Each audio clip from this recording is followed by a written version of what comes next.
Eh, Baik, selamat sore Bu Hani. Ya, sore Pak. Kami dari Dinas Pendidikan mendapat tugas dari pimpinan untuk monitoring SPAD. Kita sudah selesaikan Satuan Pendidikan Aman Bencana, namun ada sedikit yang menarik dari saya lihat di sini materi layanan bimbingan dan konseling.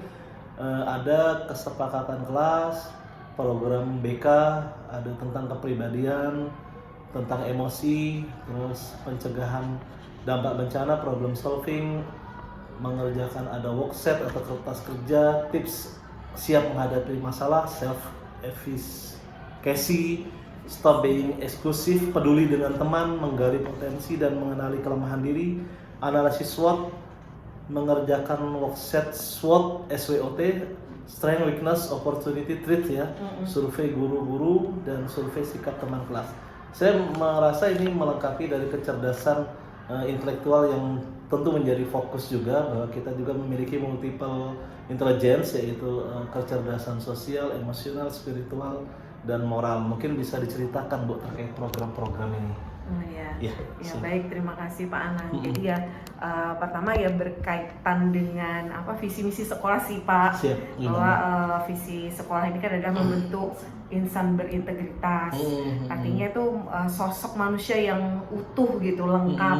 Jadi tidak hanya cerdas secara akademik, tapi juga punya karakter yang baik gitu kan. Dan juga mereka juga bisa punya kecakapan terhadap teknologi, kemudian juga berwawasan global gitu ya Pak ya. Nah, jadi tadi berkaitan dengan karakter lengkap tadi.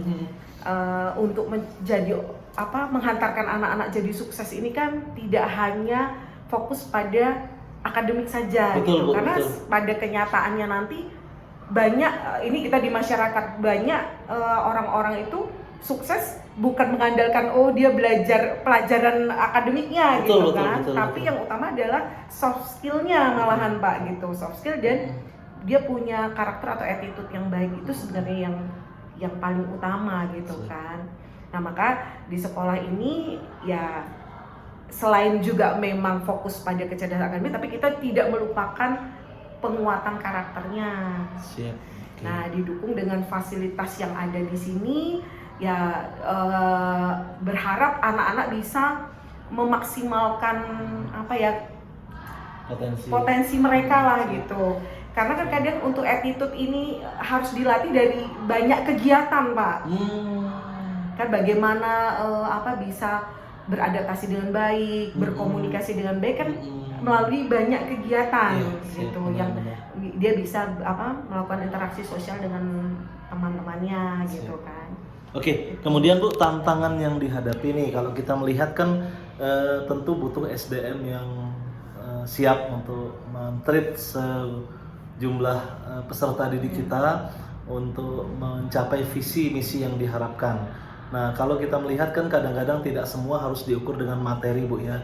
Mungkin ada kegiatan-kegiatan yang tidak membutuhkan banyak materi, kegiatan sosial, kegiatan yang memicu skill. Bahkan saya dengar ada semacam mata pelajaran atau kegiatan khusus pemrograman sehingga algoritma berpikir anak jalan. Nah, kira-kira apa sih tantangan yang dihadapi Bu dan yang bisa di praktek baik kepada sekolah-sekolah lain khususnya yang masih standarnya menengah ke bawah? Saran dari Ibu itu seperti apa? Sebenarnya kuncinya itu sih kita sebagai pendidik itu Pak ya, mau melayani sih sebenarnya Pak.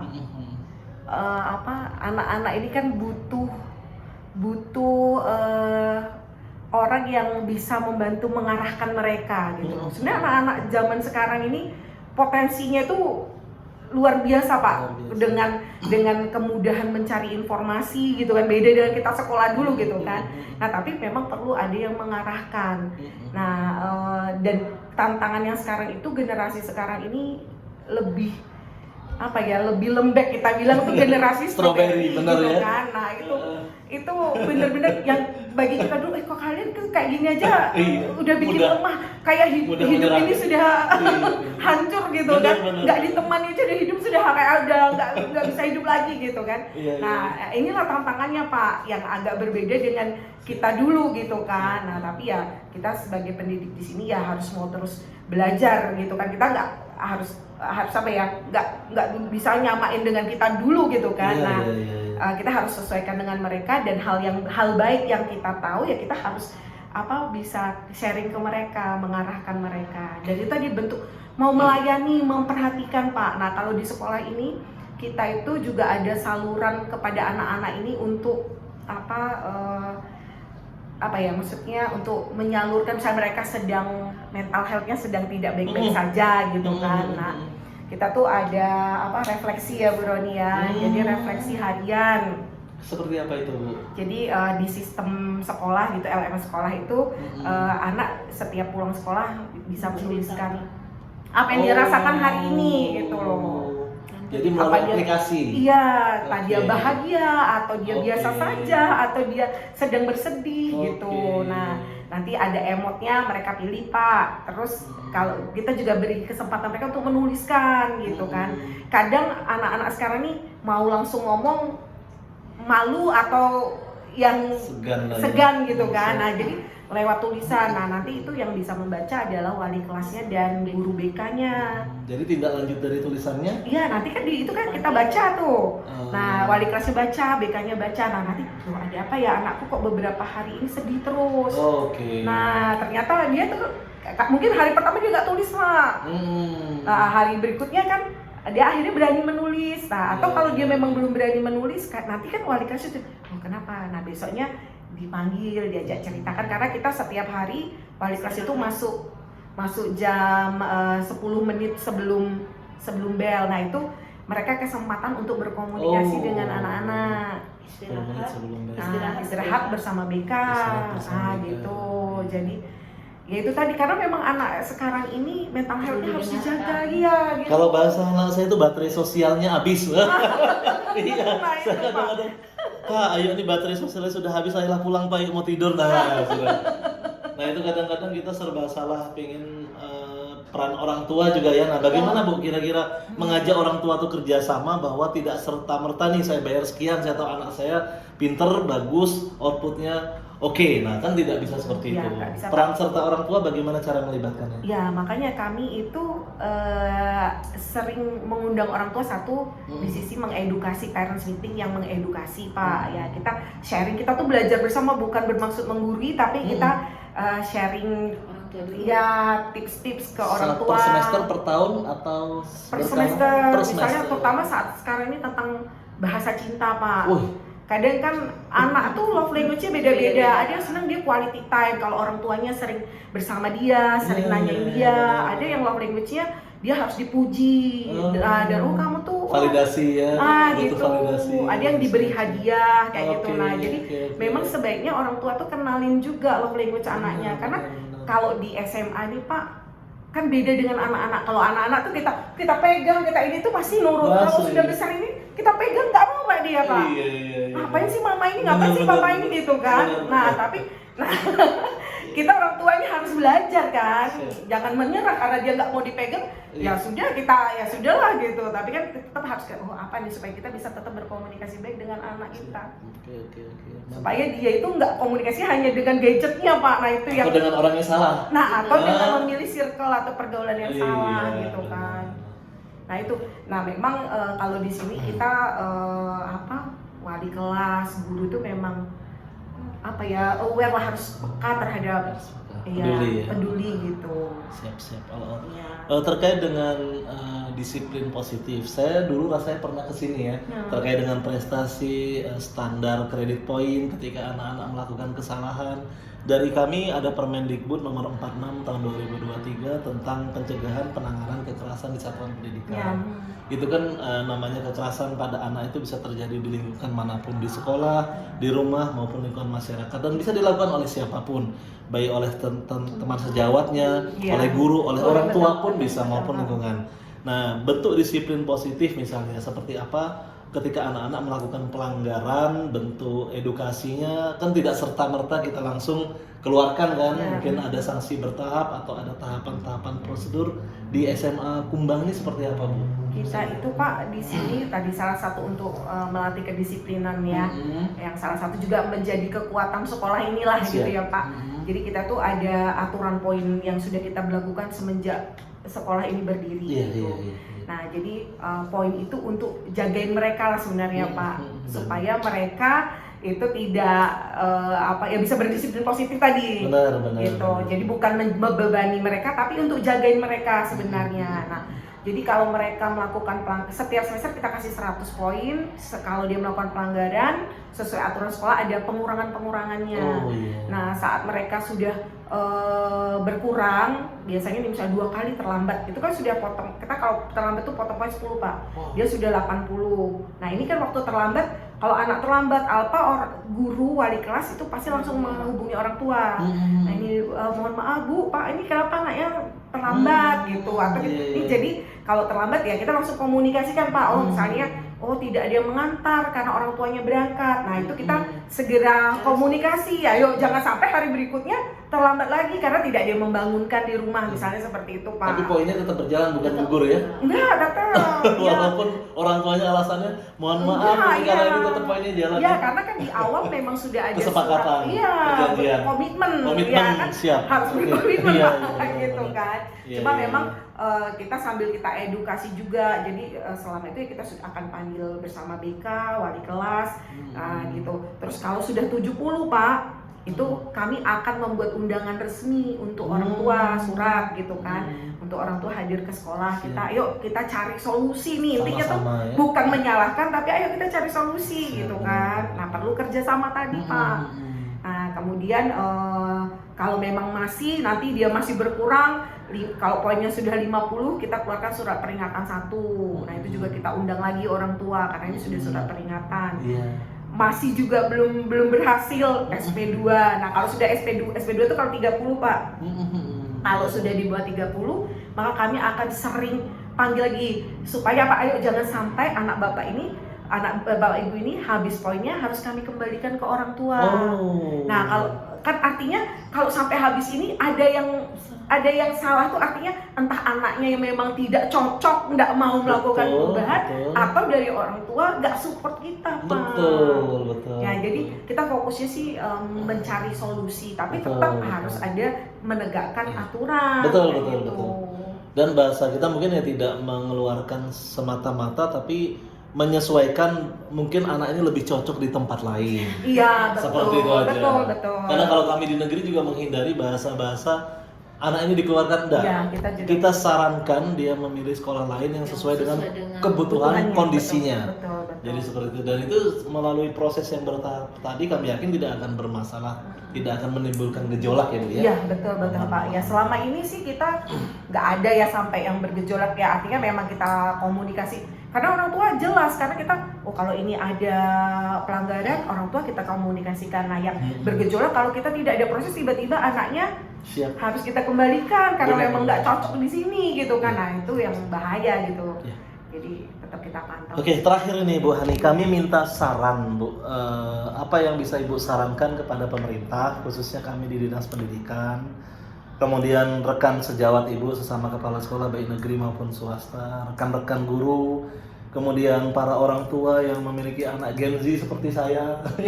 Kami butuh saran Bu, karena dengan pengalamannya sedemikian hebatnya. Dan terakhir kepada peserta didik atau anak-anak yang masih remaja ini, kira-kira seperti apa sih menghadapi tantangan zaman dan perkembangan yang semakin kita lihat persaingan global ini semakin mengerikan ini Bu, kalau menurut saya ini. Kita takut nanti anak kita ini mau jadi apa sih gitu. Coba Bu, mohon diberikan saran pada kami. Saya juga masih banyak. Saya juga perlu banyak saran sebenarnya. Gantian kami minta saran. Iya. Pak ya pokoknya mendidik itu harus dengan kasih dan bijak sih, itu aja sih Pak. Buat kami dulu pemerintah. Program-programnya harus seperti apa? Banyakin kegiatan, banyakin lomba mungkin itu. Kalau lomba itu kan lebih mengasah ke kecerdasan akademik ya Pak ya. Kalau lombanya seni, lombanya iya. mungkin apa ya, yang kebersamaan gak harus Kegiatan. dalam bentuk kompetisi gitu loh Pak. Oh, Karena kan seperti kalau itu. kompetisi itu kan ada persaingan, sehingga untuk bikin apa ya, membaurnya tuh agak susah. Apa kegiatan? Kami ada kegiatan forum OSIS nih baru selesai, SCNC, LS, Student Atau Council. ini Pak, sederhana aja nih misalnya ya. Kan Gimana? sekarang ini pemerintah sedang menggalakkan senam anak Indonesia Ya. hebat. Nah kapan ayo kita bikin senam bersama Pak? bisa. Nah, gitu. Iya, iya. Ayo, Atau kita gerakan anak Indonesia hebat yang 7 kebiasaan itu 7, ya. gitu. Pembiasaannya dibarengkan dengan sekolah lain, Ya. kolaborasi gitu ya. Jadi bukan bentuk kompetisi lomba tapi Iya, kebersamaan. karena kalau kompetisi Siap. itu gimana ya, agak ada persaingan di situ Iya, kan. siap. Ini yang bisa kita bisa membaur bersama Oke, gitu oke. kan. Nah, buat rekan sejawat kepala sekolah lain, Kepala misalnya. sekolah yang lain tuh lebih hebat. Nggak, kita bicara sesumsel nih ada 330 SMA negeri dengan berbagai kondisi sarana prasarana terbatas, anggaran terbatas, komite tidak support, yang swasta pun banyak yang kekurangan murid, ada 300 lebih juga, jadi total SMA negeri swasta tuh 600 lebih Bu. Kalau ditambah dengan SMK negeri swasta hampir 1000. Nah tentu dengan beragamnya kondisi dan sarana prasarana dan dukungan-dukungan yang ada, mungkin ada secara umum Ibu melihat dari helikopter view-nya ini seperti apa yang harus dilakukan globalnya aja mungkin Bu. Aduh, harus visioner banget ya. Ya nggak apa-apa.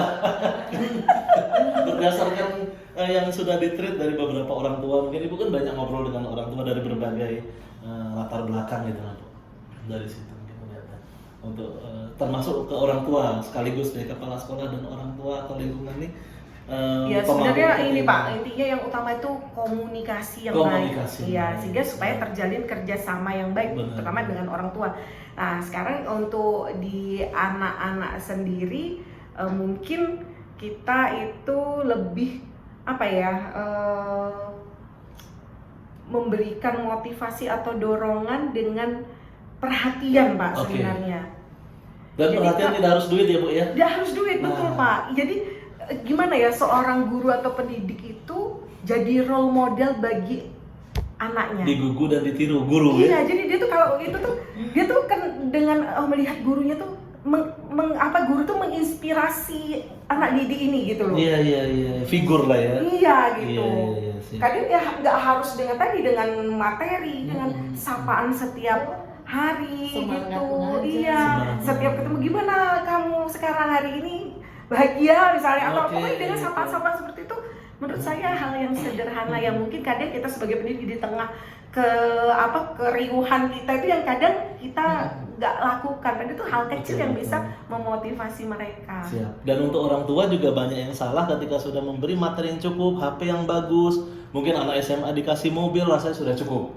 Nah itu mungkin terjadi miss, bahwa tidak semua ketika kita terlalu memanjakan anak dengan materi, justru anak nggak punya mental juang nanti Bu. Iya. Nah gimana Ibu melihat kondisi orang tua seperti itu? Kan banyak nih di sekolah-sekolah yang berbiaya, baik itu negeri maupun swasta, melalui sumbangan atau melalui SPP di swasta. Cenderung orang tua tuh menganggap kalau sudah selesai bayaran, selesai segala kebutuhan, pulsa, kuota, dan HP, udah aman lah itu uangnya aja. Nggak perlu lagi mereka yang Padahal nggak cukup itu Pak, karena memang anak-anak ini ya tadi saya bilang, mereka ini butuh apa tadi, untuk menjaga kesehatan mental mereka tuh butuh perhatian gitu loh. perhatian itu susah. Kadang anak-anak yang bermasalah ini karena memang kurang perhatian dari orang tuanya. Meskipun dari orang yang mampu ya, Iya, sibuk orang tua. karena perhatiannya orang tuanya cari duit, Iya. karena cukup dipikir dengan kasih duit sudah anaknya Selesai. sudah senang gitu Benar, loh, benar, padahal benar. enggak gitu Siap, kan. siap. Sama kalau satu lagi mungkin memang ya harus mengedukasi orang tua, karena mungkin dulu orang tuanya bisa berhasil atau sukses itu dulu dengan berjuang Pak. Tapi kadang salahnya dia nggak mau anaknya itu susah kayak dia dulu. Padahal ini penting Pak, karena kalau anak nggak dilatih susah, gimana dia menghadapi hidup nanti saat nggak ada orang tuanya? Betul. Ya kan, karena saat Betul. kita harus melatih anak kita ini jadi mandiri gitu. Betul, Nah betul. itu, nah ini yang kadang kita harus edukasi orang Betul. tua, Nggak karena tegaan ya. Iya, Saya karena- juga nggak tegaan tuh ya. Harus saya antar, saya jemput, saya biarin dia naik gojek ya Allah. padahal bapak waktu mau ini, aduh kasihan nanti anak saya Kasihan. naik gojek, padahal sebenarnya nggak apa-apa Iya. Pak, sekali dia punya pengalaman problem solving dan Betul. berani. Ngadapin masalah udah punya Tapi pengalaman. meyakinkan orang tua ini memang agak susah. Aduh, Iya, betul, nah itu. betul. Nah, terakhir ke peserta didiknya deh, ke anak-anak remajanya, apa sarannya Bu ke seluruh siswa-siswa remaja kita Sumsel khususnya? Ya kalau ke anak-anak sih ya harus jadi pribadi yang tangguh, yang punya daya resilient Pak, yang mau berjuang. Ini kalau di anak kami ya Daya terutama ya, karena resilience. memang Bertahan, iya berjuang, daya berjuang juang. gitu Oke, oke. ya. Kayak inilah masalah misalnya kayak bully saat ini Pak. Mm-mm. Kadang kan kita tuh harusnya tidak fokus bagaimana supaya tidak terjadi bully, tapi kita harus juga mengedukasi anak-anak kita ini supaya tahan banting gitu loh. Jangan cuma ini sebentar dikatain sedikit sudah langsung aduh Down ya. nah langsung down, nggak punya stres. semangat hidup Iya, padahal. iya, Nah iya. nggak bisa gitu loh. Atau emosian sumbu pendek ya, baru denger dikit langsung ngamuk ya. Iya jadi ya Iya, iya. lebih jadi resilient tadi, Iya. jadi pribadi yang tangguh. Melatih diri. Jadi menghapus merek generasi strawberry tadi gitu. Siap. Kan strawberry itu bagus Pak, kalau bisa strawberry yang memang kuat, yang nggak lembek gitu loh. Kan strawberry tampilannya cantik, jadi memang anak-anak kita sekarang tuh cantik-cantik gitu ya, bagus-bagus. Tapi nah sisi mentalnya yang harus kita kuat. Tapi mereka kan kreatif, inovatif, Iya, nah itu sisi bagusnya cari Pak. taunya, ingin tahunya. Benar. Iya. Dan ya tadi satu lagi juga tetap penting untuk bersosialisasi, tidak hanya tergantung pada gadget. gadget ya, benar. Itu sih Pak. Siap, makasih banyak Bu Hani, kita sudah ngobrol-ngobrol mendadak. Ini dari Kepala SMA Kusuma Bangsa Palembang Ibu Hani. Makasih, kami akhiri. Iya.